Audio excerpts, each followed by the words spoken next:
Bible గ్రంథంలో మనం చదువుకున్న ఈ వాక్యాన్ని మత్తయి సువార్త 8వ అధ్యాయము 16, 17 వచనాలు మనం చదువుదాం. సాయంకాలం అయినప్పుడు జనులు దయ్యములు పట్టిన అనేకులను ఆయన వద్దకు తీసుకొని వచ్చిరి.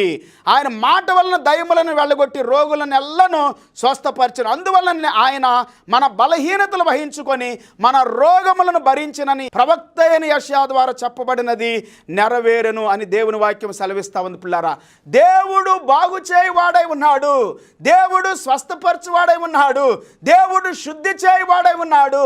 అది కుష్ఠరోగమైనా, అది ఎలాంటి వ్యాధి అయినా, అది ఎంత భయంకరమైన క్రూరమైన నీచమైనటువంటి రోగమైన వ్యాధి అయినా నీ రోగాన్ని బాగు చేయడం సిద్ధంగా ఉన్నాడు.